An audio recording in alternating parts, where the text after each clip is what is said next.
Sairam, everyone.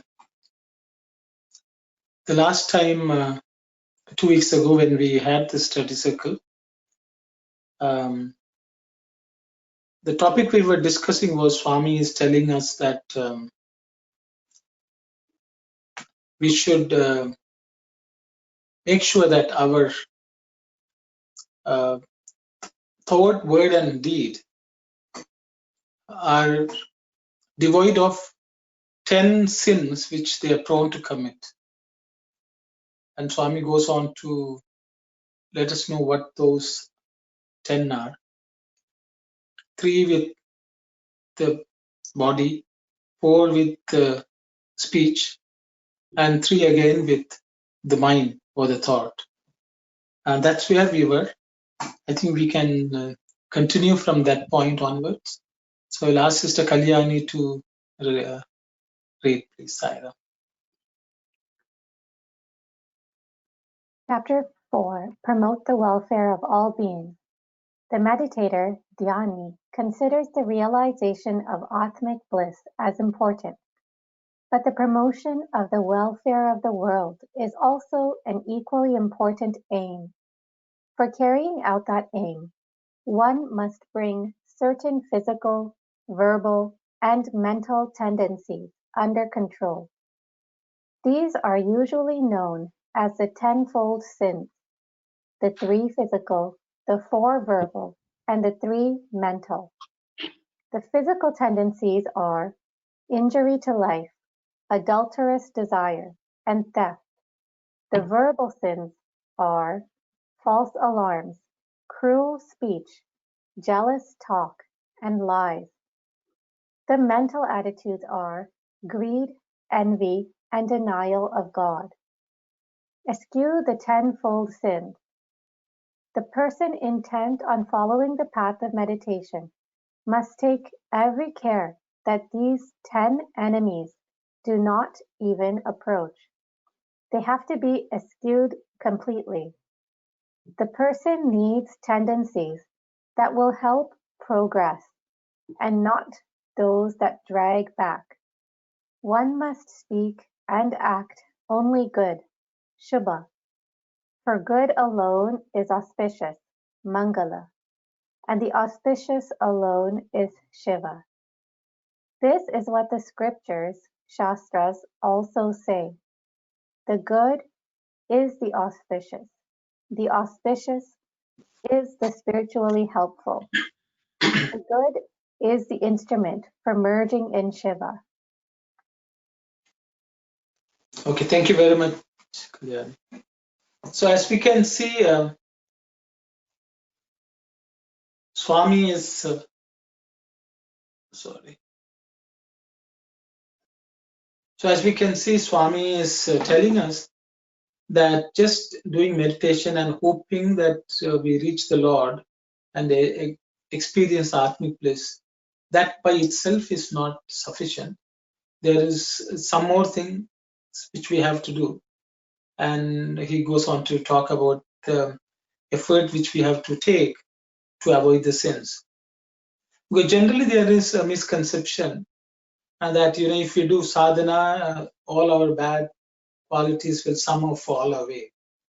But from this we can see that sadhana by itself does not necessarily help us get rid of these negative tendencies in us, and we have to make some effort to get rid of them, or we should be careful that they do not invade our existence, our life. And those are my words, comments. I will open it up for others to share your thoughts, please, Saira.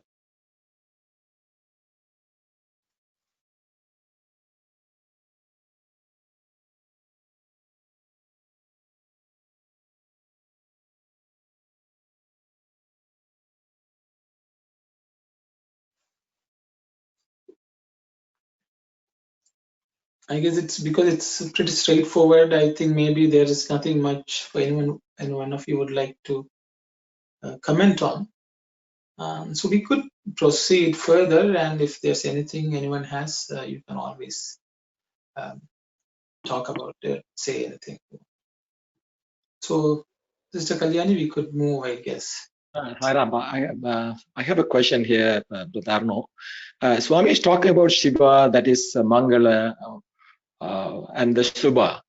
Is that different from the, we are talking about Shiva and Shakti? What are these Swami is trying to tell us here? Is that the Shiva and this Shubha as relationship, or are they the one and the same, or how is that work, Sairam? You said relationship? I didn't understand that, but what is this Shubha he Swami is talking about here? Is that we talk about Shiva, Parvati, and Brahma, Vishnu, Rudran, something like that. But here, Swami is talking about Shiva. Is that's a Shubha, that's auspicious. What are that? Is there any difference between those, or how is that? I don't understand. Thank you, Saira. Sairam. See all the forms which we have given to Shiva, Parvati, and all various forms of God. From what I understand, are things which we have derived from various qualities which have been spoken of in the Vedas. There is a discourse of Swami where Swami says, Om is the Parabrahman. But what happened was, what is this Om? Because people could not fathom. So originally it was supposed to be Namaha Om. Then Swami says people felt we have to give some adjective, some qualification so that we as human beings could understand. Then the word Shiva was introduced. Shiva originally meant auspiciousness. So we bow down to the Om Pranav mantra, which is auspicious. But then that was a quality and people didn't know what to do with that. So they needed a form to express what is that auspiciousness. And that is how the form of Shiva came into being. And then they introduced the concept of energy, Shakti, which is the world, and so on. So all these forms of gods were, to some extent, they are imagined or visualized by various sages when they try to contemplate on various qualities of God. And that is how all these forms have evolved. And different people gave different names for the various functions of the Lord. But Swami would say, God is after all one, but we are all trying to understand the same God through various forms. So here Swami is telling what exactly the form of Shiva is: anything which is auspicious, which is Mangala, which is what the meaning of the word Shiva is. And so if we do positive things, that itself is a worship of Shiva, that itself is invoking the presence of Shiva in everything that we do, say, or think. And that's what I understand from this, but I would open it up for others to share their thoughts as well. Saira. Thank you, brother. Saira.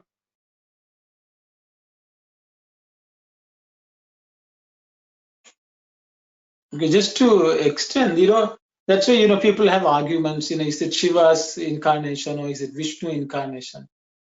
But Swami would, humor people. But ultimately, it's the same divine being which is worshipped as any of these forms. Saira. Sister Kalyani, we could move on. If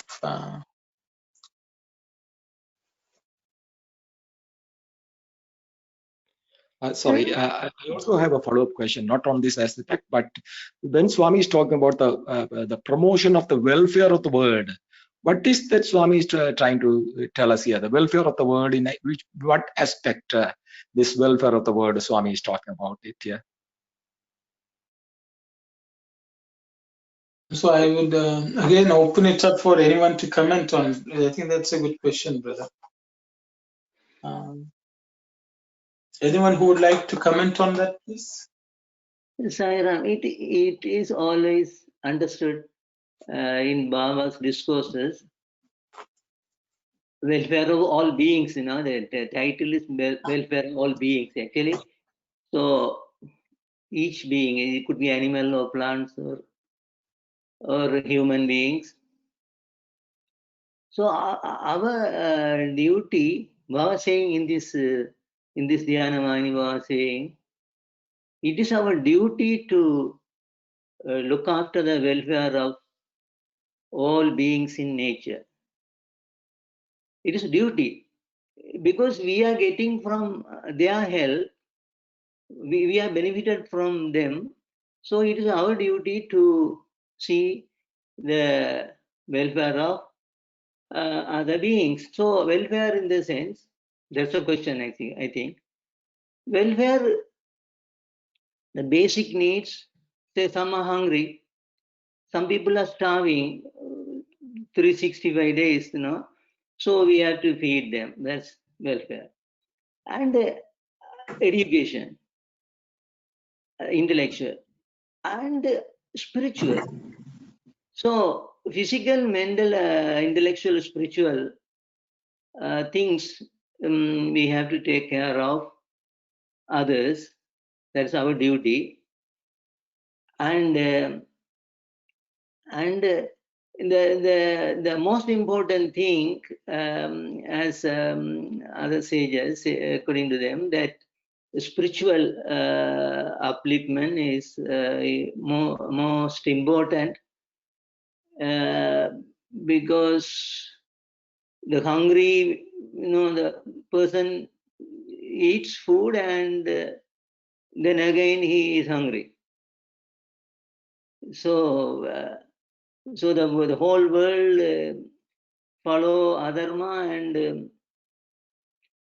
things are happening. So the spiritual upliftment, spiritual making them understand the spiritual aspect and make them divine should be the ultimate goal and most beneficial goal. But everything has to be included in the welfare of all beings. Thank you, Dhyana. Thank you very much, brother. Anyone else would like to share any thoughts, please? Ram, and I thought the difference between the realization of the Atmic bliss and the promotion of the welfare. Say, for an example, Atmic bliss can only be enjoyed by that person. The promotion of the welfare of the world, it is the beneficial for the other people. Say, for an example, if you are a meditator or you are a spiritual sadhaka and you achieved your goal as a realization of Atmic bliss, but if you don't do anything,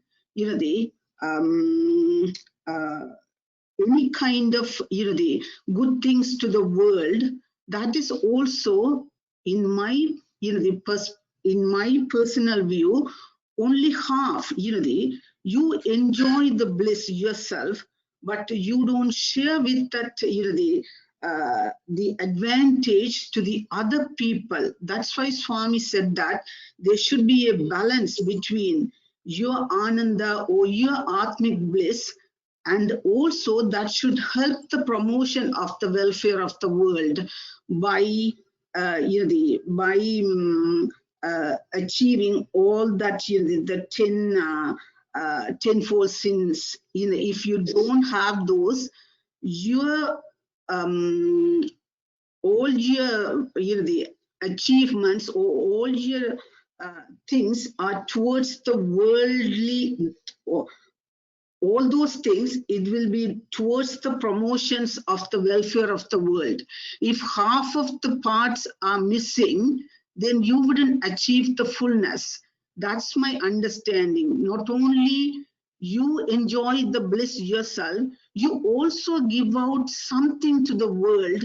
The other people also should be enjoying, or should be they can follow as you as a model, or some sort of good perspectives you should show to the world too. That kind of understanding I have got from this passage. Maybe I could be slightly different, but that's my personal view. Thank you, Saira. Thank you very much, sister. Anyone else would like to share any thoughts, please? Sairam, I like brothers Sivadas' comment and Sister Anandi's comments. When we are extending our arms, thereby our nature become very tenderness. Like we wouldn't have these kind of qualities. Whatever the Swami is talking about, these bad qualities, by extending our hands to other people, or even the other creations, thereby our heart become very tender, like a soft and kind of thing. We wanted to help more.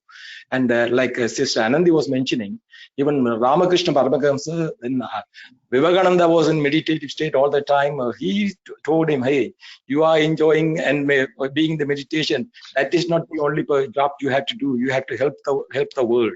That is the most important thing. I like both of your comments. Thank you, Sairam. I realized that. Thank you very much. Thank you very much, brother. Just one small comment, because dhyana is usually inward focused. Welfare of the world is external to us also. So I think the real Atmic bliss is being able to enjoy the Atman inside as well as outside. And both are equally important because we live in the world. One is to see God within, one is to see God without, outside. Only when both are there, then we have uninterrupted Ananda. Otherwise, whenever we want Ananda, we have to sit in meditation. I think earlier on in one paragraph, Swami has said, once a person achieved that state, wherever he walks around, he will carry with that person everywhere. So that means that person also is moving around also, and he's still in meditation. So I think that is the meditative state I think Swami wants us to aim. Sairam, thank you very much. Brother, in this context, I would like to draw you a speech discourse on Bhavan's birthday at Ottawa Sai Center, titled Identifying Divinity Without. So it is actually it is very matching, and even we realized that that both inside and outside has to be developed. Thank you, sir. Sairam, brother, Sairam. Okay, Sister Kalyani, we can move. Though the good, the meditator can achieve, through the good, the meditator can achieve this world and the other. The meditator can promote their own welfare as well as the welfare of others. Welfare is the fruit of knowledge. Ill-fare is the fruit of ignorance. Through welfare alone can peace, joy, and progress be attained. One's very basic duty is the welfare of all beings. Promoting it and contributing to it is the right task. Living out one's span of life in discharging this task is the ordained path. Be unaffected by illusion. The intellect, buddhi, in us is the witness of all things in this objective world. These worldly things limit and color the intellect. They affect it and mold it into consciousness, chaitanya. Illusion, maya, is only the intellect as affected by everything, as warped and twisted by the impressions of everything. Therefore, the spiritual consciousness that is unaffected by illusion, i.e., upon which the world has failed to produce any impression, is the Lord, Ishvara. Therefore, the person who is striving to reach the stage of the Lord must be unaffected by illusion, unimpressed by the world. How can one remain so unaffected? Through analysis, ratiocination, fearless inquiry, and pure reason. To acquire this analytical reason, viveka, sharing in the task of promoting the welfare of every being in nature is essential.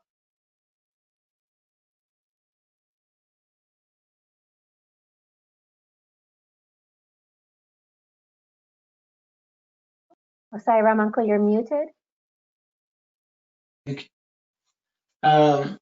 Swami has explained I think given an answer to Brother Arul's question, what is this external world? And Swami has gone into great detail to explain what exactly is the real fruit of meditation and the importance of the welfare of the world around us, which is equally important for our joy and inner peace, as Swami has clearly explained.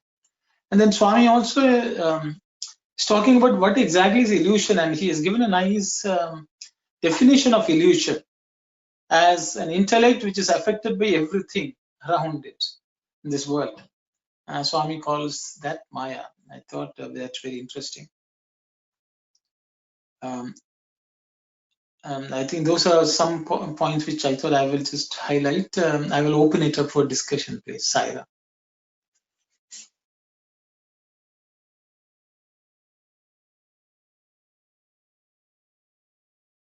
Brother, this line, could you please elaborate? They affect it and mold it into consciousness, Chaitanya.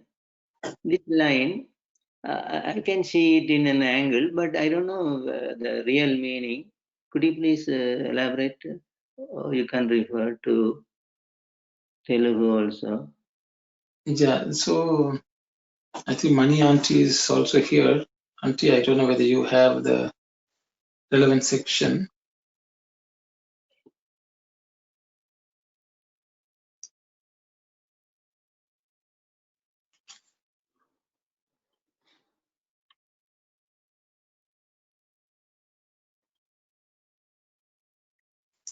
So, so my understanding is simply this. I will tell you what I understood, but others can definitely share. So, Swami has already told us that buddhi is the subtlest of all. And I think earlier on I think we discussed buddhi, which is individual buddhi as well as fundamental buddhi. I think sometime back we discussed. So the thing is, what happens to this intellect, which is buddhi, which is the aspect of God, which we can easily reach out, which again functions as conscience also. But what Swami is telling here is that this buddhi gets tainted by the world, and as a result, because the Chaitanya, the consciousness actually comes through the buddhi as conscience. So in that sense, it is the representation of Atman which is accessible to all of us. And so this buddhi gets tainted by by the impressions which we receive from the world outside of us, and the illusion that that's real and so on. And as a result, we are engulfed by this Maya. And so that's what Swami wants to clearly tell us. So how to overcome this is there a twofold. One is making sure that the illusion outside does not affect us. And I think that's why Swami has given us those 10 sins which we have to be careful, because if once we are careful with those, our buddhi naturally will not be tainted by the external world, is what I understand. Because when the buddhi is freed from this illusion, buddhi will be able to dwell on the Atman and help us enjoy the Atmic bliss. That's what, I don't know whether I have given you an answer, but that consciousness which is within us comes through as conscience with the buddhi, with the help of the buddhi, or the buddhi itself is will function as conscience, reflecting the consciousness within us. I think that's what Swami is referring to. And to keep it clean and tidy and free from all blemishes, we have to make sure that the illusion from the world does not affect it. I hope that answers. Yeah, thank you. Thank you.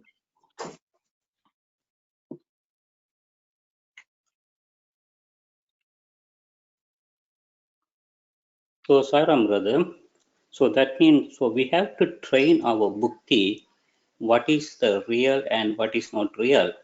That's the reason we are studying everything. So once we understand the viveka, so I am not the body.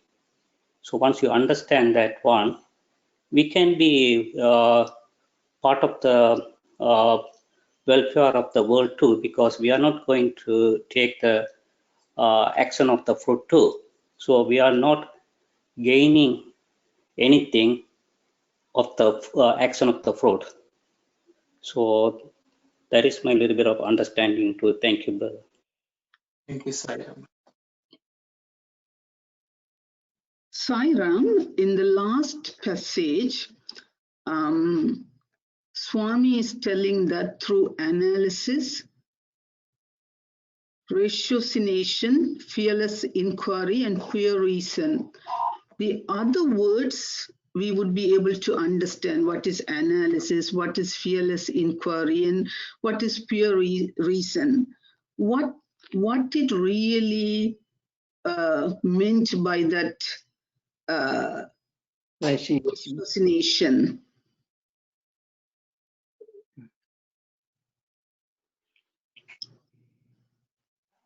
And Sairam, brother. yes, Auntie. Yes, sister. Just sorry to interrupt. Is it okay for you to start like this one by one paragraph, please? Because this is kind of a little hard to understand. So why we don't want to miss anything. So why don't we do one paragraph at a time, please? Thank you. Okay, sister.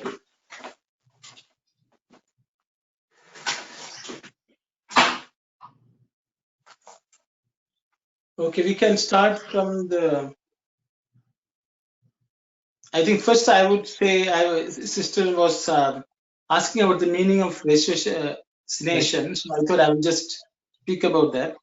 The expanded meaning of ratiocination is reasoning, conscious, deliberate inference, activity or process of reasoning. Okay, so it is thought or reasoning that is exact, valid, and rational. A proposition arrived at by such thought. So that is the meaning of the word ratiocination. But I think, as sister said, we will go through each paragraph, I guess. Through the good, the meditator can achieve the world, and the other, the meditator can promote their own welfare as well as the welfare of others. Welfare is the fruit of knowledge, ill-fare is the fruit of ignorance. So they can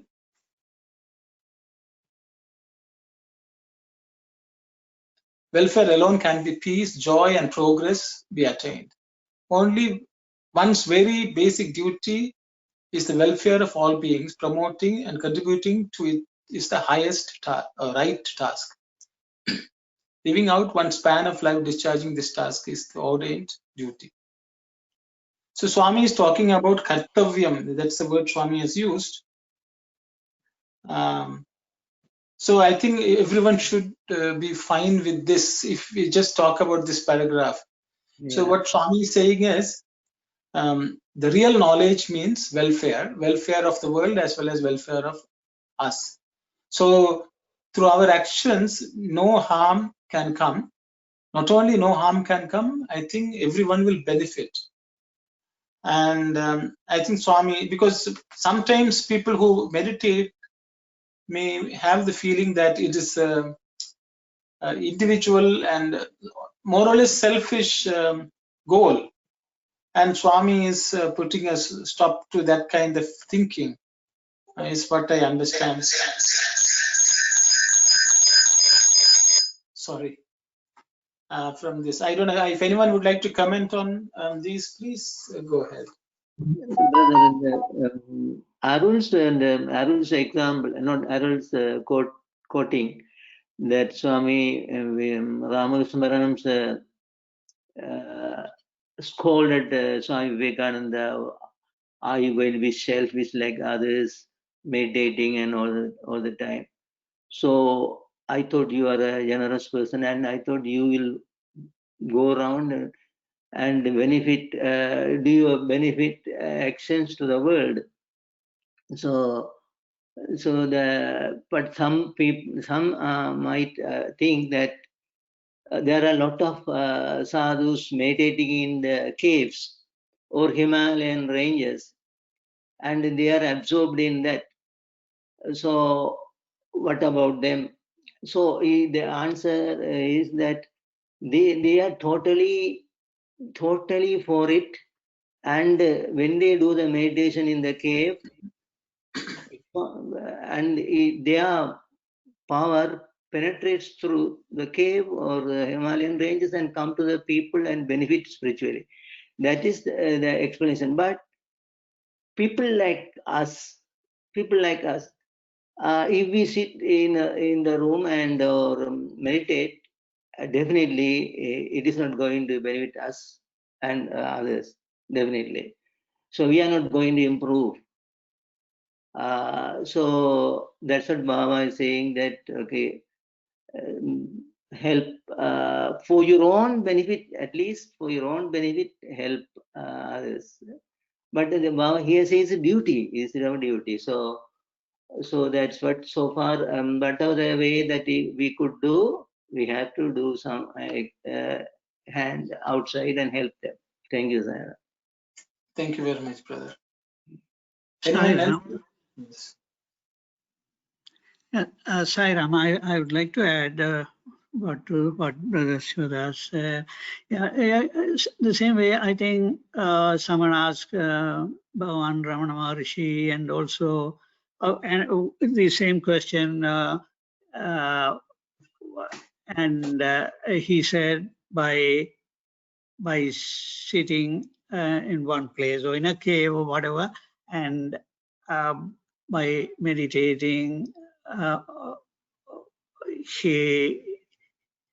Shivadas can correct me. I don't know exactly why, but something to that effect, that the whole world or the humanity can, or whatever, that can benefit by just sitting and meditating in the cave. So as Brother Shivadas pointed out, they are spiritually so powerful, so that's possible. And the same question was asked Kanji Mahapariva, the earlier Kanji Mahapariva, and he said the best benefit someone can do to the world is to become he or she himself become self-realized.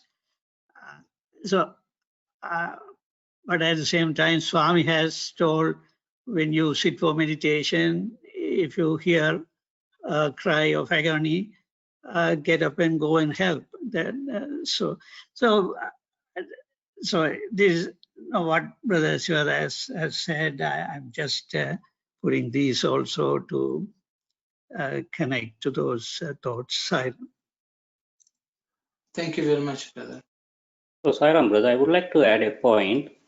We are, suppose if we're going to do the meditation, we have family, we have children. We are not running away from the family. So our action supposed to be helpful for our family. Then only your mind, and you can control everything. Whatever you can do, don't attach, but do your duty without any expectation, then it will allow you to do the meditation. Thank you. Thank you very much.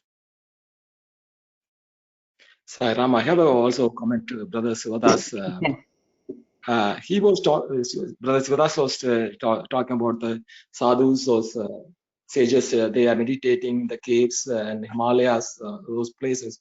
I read in Swami's mention. Swami was mentioning one time, because of those prayers, I have incarnated. Because of their because of their worship kind of thing, I have come back to this world again to improve the humanity.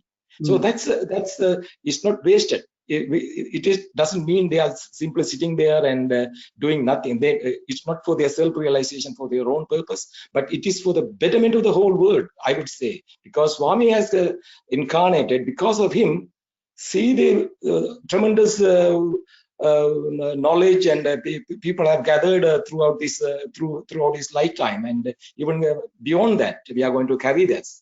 So any actions with a pure heart done by anybody is going to be beneficial to the welfare of the world. That's my understanding. Thank you, Saira. Sairam, I really like Brother Arul's explanation on the welfare, how sages has given the benefit for others. But I would like to understand a little more on that too, please. So that is the sages, like from our meditation, like when we do it from our home, that welfare, when we benefit with like a calm down, the meditation will allow to be keep unattached to things. So how that will give a welfare for others? That also, if we can look into it. So I'm trying to understand that part. Sages, I can see that how Brother Arul explained, that's clear. But for our meditation part, What's the limit? Sorry if you don't mind. I want to add up one point here. Like Sister Aruna's questions, like you being a better person, you are improving the betterment of other people around you. Simply, you are being in a good cell. The cell around you are also becoming a good. So say so by you are moving around, and then you are making other people better. So that way, every individual, you become better and better. Thereby, like other people are also getting better and better. By coming to this study circle, we becoming better and better. Same thing, like when you are talking good things, and then people listen to you, and then they become better. So that's any activity with a pure heart done is not wasted. That's my thing. okay, good. Thank you so much. Thank you very much, brother. So if there's no other comments, then we will go to the next paragraph. And the translation seemed to be a bit different from what the original Telugu is in some ways. So what I suggest is we will go line by line, if it's okay with you all. Brother, that last line also, can you please touch on, please, the first paragraph, last line? Living out one span of life is discharging task. I didn't understand. Thank you. So I will just read the Telugu version, which is very clearly stated. Itti kartavya dharma mulato kalamu gatapute vidyukta jivitamu. So what Swami says is, if we spend our life, the time in our life, on this kind of kartavyam or duty, and dharma, Swami says kartavya dharma. So Swami is telling it is a duty based on dharma. If we use our lifespan, kalamu means time, gatapuchi means to spend our time in this kind of discharging this type of kartavya dharma, that life will become vidyukta jivitamo. That means it's an exalted life. Vidyutta also means it is a light unto the world itself. That kind of life, an illustrious life or an ideal life is what Swami seems to be telling us. So the meditator should understand that it is not only thinking about the Lord, even when they live in this world, external world, we should be looking out for the welfare of everyone around us. And that is the ideal way of leading a life.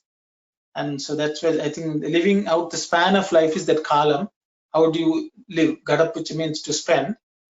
And this kartavya karma, order in path, I think by that kartavya dharma.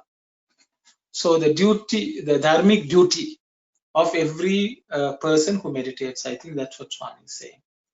I think we're talking about the people in the jungle. See, they are not dependent on society at all. People who go and live in caves. Yeah. So they are not bound to do anything because they are not taking anything from the society. So they don't have to give back in material terms. Yeah. But they always wishing for the welfare of the world. Their prayer is actually offered for that because they are not enjoying anything in a worldly sense.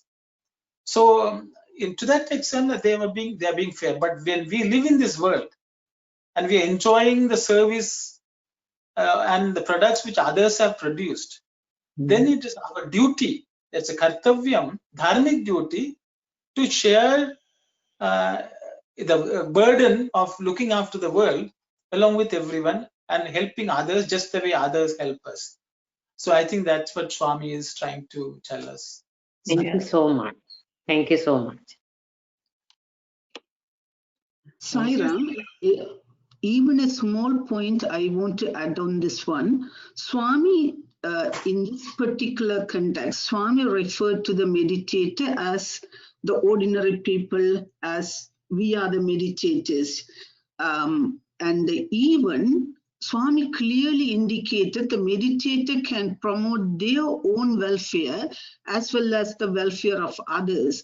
Even we may think that, how my meditation, it will be towards the welfare of others. Say for an example, if I am meditating in my house, I am the individual person, I can enjoy the bliss and everything. At the same time, the welfare of others, even my family members, they will be benefit from that one. Even I don't tend to give out the merits or the to even the neighbors or community or the country, or even it will benefit the welfare of my family members. That's why Swami's clearly indicated it can promote my welfare as well as the welfare of others. It doesn't need to be the whole country people. At least, if it benefits to your own family members, that would be a great thing. That's when I look at this one, I understood that Swami, even if you do a little meditation, that would be your welfare as well as your family members, that would benefit and spread it out to the whole country and the whole universe. That's my understanding on this one after all of these discussion and everything. Thank you, Sairam. Thank you very much, sister. Thank you. So we will go to the next paragraph then. Okay, Swami says, Sarva Munaku Buddhi Sakshi. So Swami says for everything in this world, Buddhi is the witness. That is the one which is observing everything which is going on. Just the way God is also witness, I think Swami says Buddhi in our own head is also witness to everything which goes on around us, including even the thoughts which are coming in our head, our Buddhi is watching it. Yeah. It's witness. So Swami, that's the first. Then Swami says, Adi upadiga galigi buddhi andu vyapinchi chaitanyamuga nundunu. So the same buddhi, Swami says, is as an instrument. It has become, and then it spreads everywhere, and it is the Chaitanya. It is the consciousness or thing which basically sentience, which makes us all be aware of this world and also to live in this world. So Swami says this buddhi only is not only the sakshi, it is also changing and it's energizing everything, and vyapinch means it's spreading everywhere, and it giving life to everything, including ourselves. I think that's is the witness. The worldly things limit and color the intellect. I don't know, and it mold it into consciousness. Is the English translation. Upadhiga Galigi, they have translated it as limit, coloring the intellect, I think. I don't understand. I don't know. Mani Aunty is there, she can also. Then Swami says, Sarva Buddhi Samishtiye Maya Kanuka, Maya Vichina Chaitanyame Ishwarudu. So Swami says, the Buddhi which is free from Maya is Ishvara.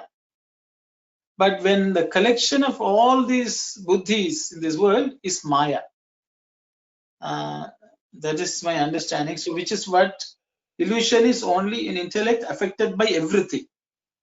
So, Swami uses the Sarva Buddhi Samasti.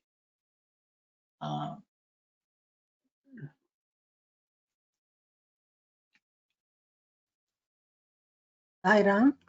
Sairam. தமிழ்ல போட்டிருக்கிறத வாசிக்கவா இருக்கா? Okay, வாசிங்க.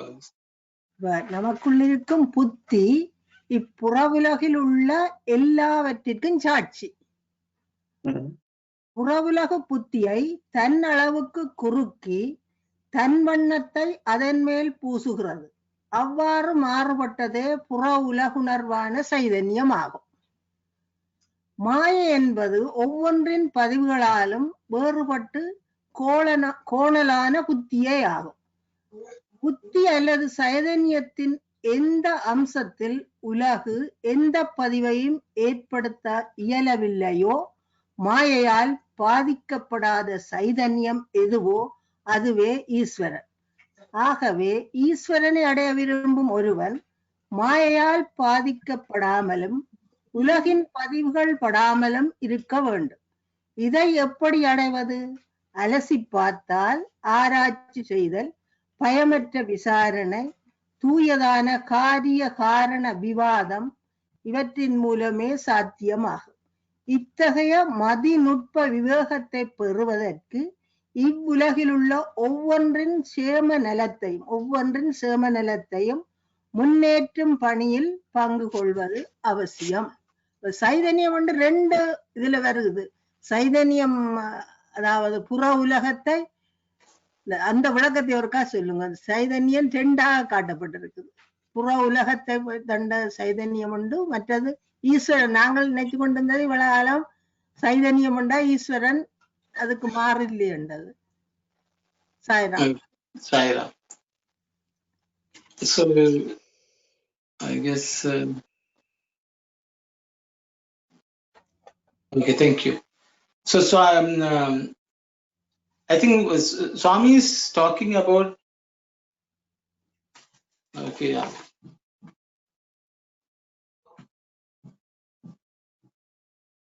Wait, Mani Aunty is trying to. Mani Aunty, I think it is you. Are you on the phone, Aunty, or okay? You are able to talk. Please talk. Okay. You go ahead. I'll join you later on. Okay, Sairam. Okay, go ahead. Okay, Sairam, Aunty, thank you. So I think what Swami is telling here, this my understanding. See, because what Aunty Sushila read is actually a translation of the English into Tamil, from what I can see. But what Swami is, I think we will just take a look. If you all don't mind, we'll just go, because it's very tricky and I think we should understand it clearly. So we will read the Telugu and try to understand. Yeah. Swami says, Sarva Buddhi Samishtiye Maya Kanuka Maya Vichinna Chaitanyame Ishwarudu. Consciousness without Maya is Ishvara. That's what he is trying to tell us, isn't that? Yes, Auntie. And Sarva Buddhi Samishtiye Maya Kanuka.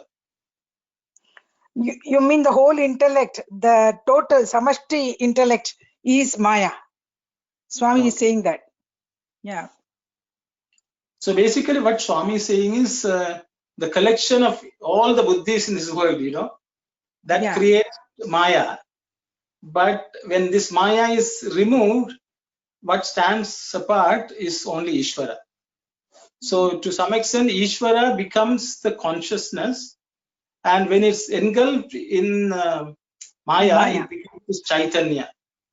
Yeah. So the word Chaitanya is the life itself, from what I can understand, but it can be either Ishvara or it can be engulfed in Maya. I hope we will just read a few lines and then we will come back, I guess. Others can listen. Okay. Kavuna Atti Ishvara Tattvamunu Ponda Valenana Maya Vichinnata Pradhanamu. So what Swami is saying is, if you want to attain that Ishvara Tattva, then you have to be freed from Maya. Is it right? Oh, it's important. It's important that you free yourself from Maya. Pradhanamu, Swami says. Yeah. Okay. Maya Vichinnataku Vicharana Shakti Adiye Vivekamu. So what Swami says, to get rid of this Maya, you have to develop what's called Vicharana Shakti. So the power of inquiry. And that power of inquiry is, Swami is saying, is Viveka or discrimination. So Swami step by step telling, how do you overcome this Maya? You improve Vicharana Shakti, which is inquiry. The power of inquiry should be, we should grow that power of inquiry. And that is what is described as Viveka or discrimination. Okay. Atti Viveka Munaku Vikriti Sambandhamaina Prati Vishayamunu Sadhinchukonu Hitame Mooladharamu. So what Swami is saying is, to cultivate that kind of discrimination, Prakriti Sambandhamaina Prati Vishayamunu. So in this worldly, every single item, Sadhinchukona Hitame. So what Swami is saying, every single thing that we do in this world, if we are thinking of the welfare of the world, that is the way by which, that is the Mooladharam, that is the root cause or the root from which we can grow this. That is the foundation. Mooladhara means actually you can say foundation. Yeah. No, Auntie?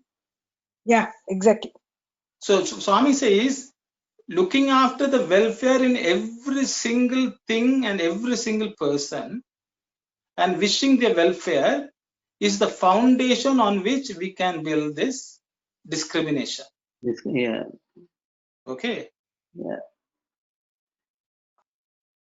So then Swami says, through analysis, Jagamantayi Maya Sambandha Muto Unnadi. So Swami is telling this entire world is filled with Maya.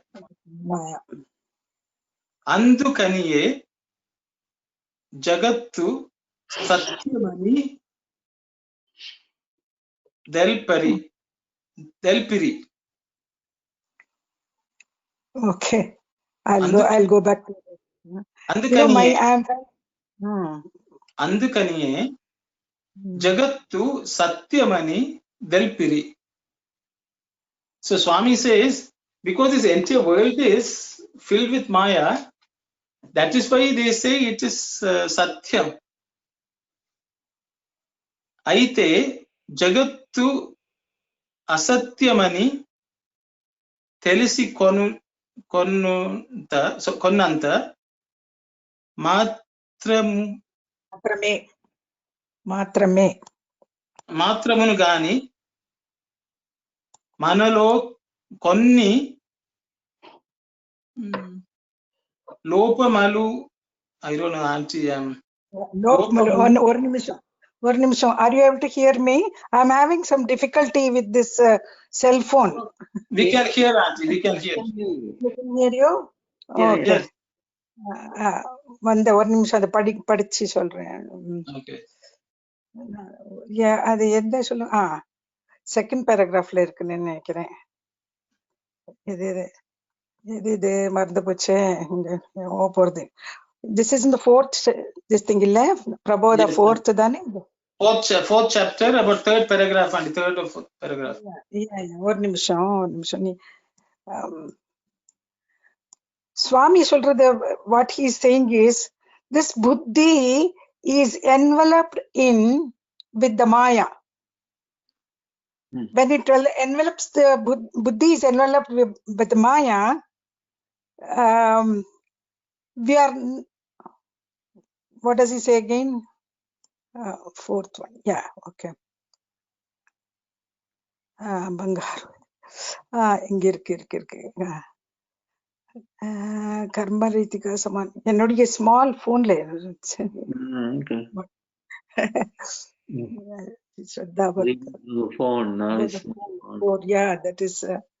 நீங்க ஒரு தடவை படிங்க.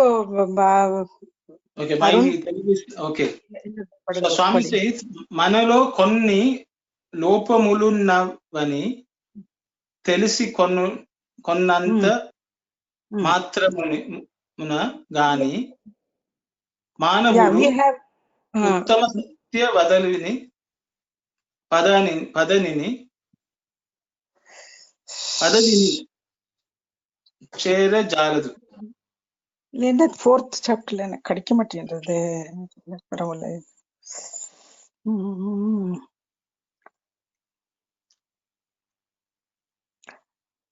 We have some basic defects in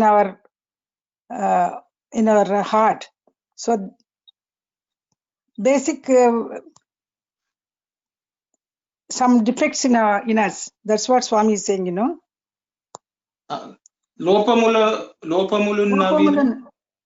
லோபமுலுன்னா அதேதானே? Okay. படிங்க. எனக்கு I am not able to get it again.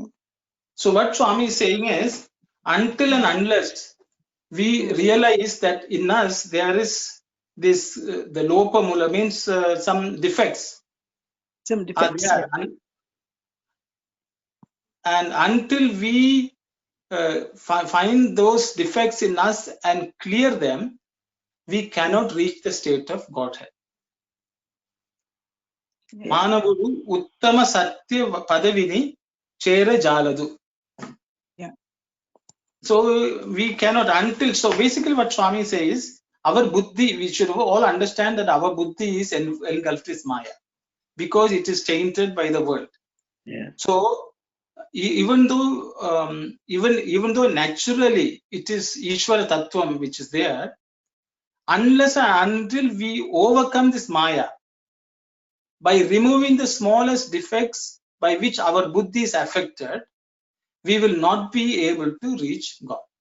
And so basically from all this what we have understand is, Swami is telling we have to make sure using the Vicharana inquiry, we should remove every single defect in us by which our buddhi is tainted. Until and unless we remove all these small defects which are embedded in our buddhi because of our association with the world, we cannot reach that state of Ishvara. We cannot reach God. So that is what basically Swami is telling, our buddhi is tainted. So we have to clear that. And that, so That is what, and for all this, Swami says, looking after the welfare of other people and being free from every single sin in thought, word, and deed, which Swami has outlined, is very, very important, because without this, our buddhi will never be able to reach the state of Ishvara. Even though that is the Chaitanyam which is there within us and making us function. That was the question Auntie asked. There are two Chaitanyam here, so what is it? One is Chaitanya, which is affected by engulfed by the Maya, because of which there are defects in us. That becomes engulfed in Maya and this world. But Swami says, remove all this, and then what is left is Ishvara. So I think I will stop here. I think you all. Sorry, it was very, very slow, because it's a very technical, and until and unless we understand what Swami is saying, I hope it's a little more clear. I don't know whether it's fully clear. Sai. Brother, I don't know. I will coming from the backward. Okay, now. Okay. So by serving the society, we develop viveka, the reasoning faculty. With that reasoning faculty, we can remove all the dirt in our consciousness.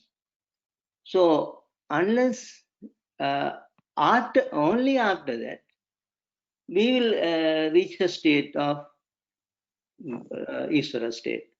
So to get to reach our own destiny, which is Ishvara state, we have to get rid of all the blemishes from our consciousness through reasoning. This reasoning can be cultivated by serving the society every time in any way. That's correct? That's the meaning you are saying, no? Yes, yes. Yeah.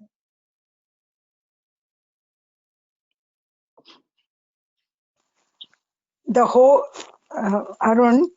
Yes. Arun. Yes, Auntie.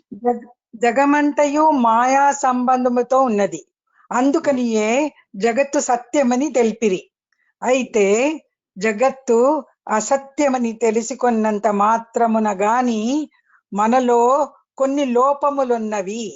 తెలుసుకున్నంత మాత్రము కానీ మానవుడు ఉన్నత సత్య పదవిని చేరజాలడు.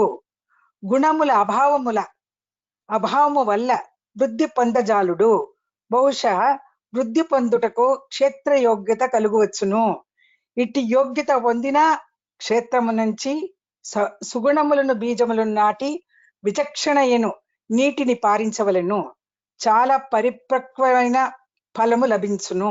సుగుణ బీజమును నాటకపోయిన ఎడల క్షేత్రం నందు యోగ్యత లేని కలువు పెరిగి చక్కని ఉద్యానమునకు బదులు చిక్కి ముండ్లతో ఉండి చేరిన అరణ్యముగా తయారగును. So what Swami is trying to tell us is, even though we have the required kshetra or some gunas also, it may not be possible for us to attain that state of Ishwaratva unless we develop good qualities in us, so that our kshetra, we can we can sow good seeds, so that our nataka poina edala we can get a good Brindavana, just like a garden we can get it. Chakkani Brindavanaku kalugunu. So now my question is, how can buddhi be so enveloped with Maya? Hello? Yes, Auntie. Buddhi and వ్యాపించి ఉన్నను, he says. How can is it that kind of Maya which is enveloping as our intellect?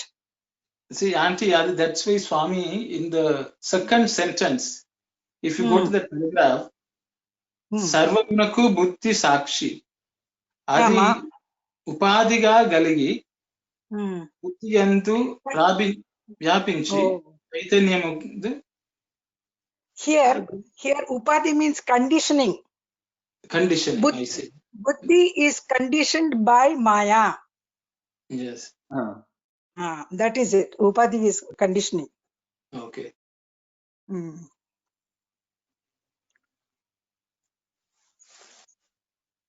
I think we will stop here. Others who have just listened to this very It's slow quite a dissection. technical words which is very difficult to understand unless we have a kind of knowledge about those words. But actually, if you go to the next paragraph, I'm going to ask Sister Kalyani to move to the next slide. Yeah, And maybe. read. At least the first paragraph you can read, Kalyani, and then we will discuss. But I don't think they have.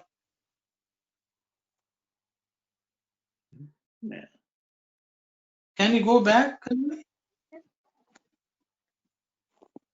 What is the next slide? I think so they have not. Okay, go back, please. Okay, no, go back. Go to the next slide. Next slide. Just read the first paragraph. Sure. First, good qualities. Later, the absence of qualities. The passing show, this world, Jagat, is based on illusion, Maya. That is why it is branded false. But do not conclude that mere recognition of the falsity of the world or an awareness that one has certain shortcomings will lead one on the higher path and take one to the highest truth. Without a good character, full of sterling qualities, one can never achieve progress in the spiritual field. Progress depends on the worth and quality of the individual, just as the harvest depends on the fertility of the field. Upon such a worthy piece of land, sow the seeds of sterling qualities and irrigate with the waters of reason and analysis. The plentiful harvest will be ready in due time. On lands where the seedlings of good qualities are not planted and tended, useless weeds multiply, and where orderly gardens could have been formed, thorny bushes create a jungle of impenetrable confusion. Yes, correct. Okay, I think that's good enough. So see what Swami is basically saying is, if a meditator is actually meditating and developing Atmananda and all that, and that is like channeling some good energy. But then Swami says, if there are no seeds which are good, if we are not planted those good seeds in us, we are not going to get a beautiful harvest of joy, a bliss. Else we will get just confusion. The same idea Swami in many discourses, and including the Bhagavad Gita, Swami has spoken about. It's called, Swami says, this path of sadhana is like like farming a land, a piece of land. So a person, you can throw good manure on the soil, but if you have not planted the seeds, good seeds, and if you have not removed the weeds, what happens is you will just get weeds growing willy-nilly. So meditation by itself is like throwing some good manure and water and so on. But Swami says we have to worry about what the seeds which are on the soil, on the kshetra, as Santi had read, because our heart is the field on which we are doing this farming. And if it is full of weeds, seeds of weeds, then what we are going to get is, actually in the Telugu version, Swami calls it Aranyamu. It's like almost a forest, jungle. Forest. Mundlato cherina aranyamu. So Swami says, thorns, full of thorns. Thorny bushes, yeah. So Swami is telling it will become a jungle of thorny bushes. So we have to also plant good seeds in terms of good qualities, so that then we will get a good crop. So that is the idea. So Swami says that is this external world. related thoughts, words, and deeds. So that's why you can remove. See, all the 10 sins are like the thorny bushes which Swami wants us to remove. Because just because we are doing meditation does not mean that's enough. We have to remove all these thorny bushes from our heart, so that only good crop of welfare of the world is planted as seeds, and then only we'll get a good crop. So the path of meditation has to take that also into consideration, is what Swami is saying. And these thorny bushes is what Swami, I think, is calling the Maya, because Maya is capable of full of these thorny bushes, and we have to somehow, because they engulf the buddhi. So I think I will stop here. If anyone has something to say, please say. I'm very sorry. It was a very, very slow discussion today, but I hope you all didn't mind this, Saira. Sairam. Saira, yeah. Just want to share with you all. Thanks for the elaborate discussion on consciousness. Excuse me, sister. 1 month. Sister Lalita, I think you are very close to the mic. Can you keep the mic little far? Okay. For the past 1 month, I've been contemplating on this consciousness. And just last night, before going to bed, I just told Swami, please explain me all this. I can't understand this consciousness. Let me understand well. And it was so nice to hear from all of you all that Swami made this arrangement that we could hear. I could understand it better. So I just wanted to give thanks. I feel it is a miracle that just last night, I asked Swami very casually, Swami, please explain me all this. I can't understand.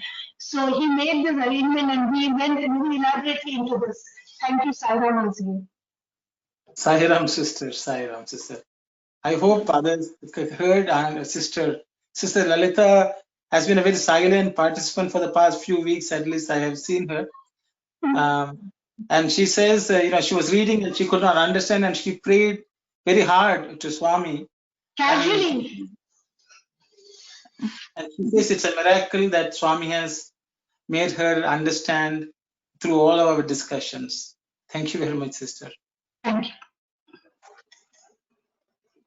Anyone else would like to share any thoughts, please? So, Sairam, brother. So, according to this paragraph, my understanding is, if I'm going to do meditation, my heart, my mind, supposed to be under control. How can I control? My deeds supposed to be good, words, thoughts, deeds supposed to be good. My trigger and sutti supposed to be good. Then only I can sit. Otherwise, mind will run around. You cannot control it. That is my understanding. Thank you, brother. Sairam. Sairam. Yes, auntie. This is Saku, auntie. Yes, auntie. I have a question. These 10 tendencies, 10-fold sins, are they the Mayas? No, they are real. What? Sairam, No. The 10-fold sins, are they the Maya? Mani auntie, you wanted to say something? No, these 10-fold sins we are committing. Maya is not responsible. Is Maya responsible for our own committing the sins? Okay. Anyone else? Yes. So I think brother is a character. Yeah, that's a character. Your character is supposed to be good. So if your character is good, you can develop. Otherwise, you cannot do the meditation. Okay, Sister Lalita wanted to say something. Yes. Can we equate Maya to ego and ego to identifying ourselves with the body-mind complex? Can you repeat the question, sister? Can we equate? We are not able to hear you. Not able to hear? No, it's a bit The voice is not very clear, sister. That's why I said you should. It's too close to the mic. That's what I feel. Okay, now it's okay? Yeah, it's okay. Better. Yeah, can we equate Maya to ego, that is the body mind, identifying ourselves with the body mind complex? Yes. So when we stabilize ourselves to believe that we are God, in that process, we help ourselves to remove from this identification with body mind. Okay. Thank you, sister. Arun, Yes. Yes. when we identify ourselves with the body and mind and body mind complex, then we are likely to commit sins. If we realize that we are the pure Atma, Atma won't commit any one mistakes. Yes. Thank you, Auntie. I think that's what Sister Lalita also was trying to say. So basically, Maya is the identification of ourselves with the body and mind complex. Yes, and exactly. Until so it is whether it's the cart or the horse type of thing, which comes first. But what Swami says is, because the Maya causes us to do all this. So what Swami says is, until you overcome Maya, at least try not to fall a victim to this tendency. The sins are all committed because of Maya, ignorance that we are the Atman. So until we reach that point, it is our duty. See, is to twofold things which Swami wants us to do. One is to keep away all the bad tendencies, which the Maya is trying to instigate. And at the same time, you pray to God and cultivate good qualities. Through this process, Swami says, we can overcome Maya and attain Ishvara. So it's a very, Maya is causing the problem, but then we should not let the problem overtake us. Yeah. I think so. Brother Surya Kumar has said, watch your words, watch your actions, thoughts, character, and heart, as Swami says.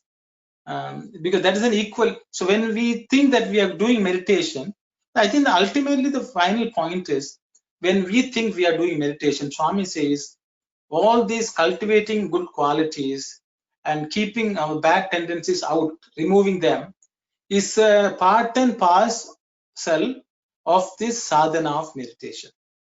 That's what Swami is trying to drive home, because we should not think, we just meditate and then one day we will achieve. Swami says that is not good enough. You have to also attend to removing the bad qualities and also looking out for the welfare of the world. Swami used the word Mangalam, Shubham, Shivam.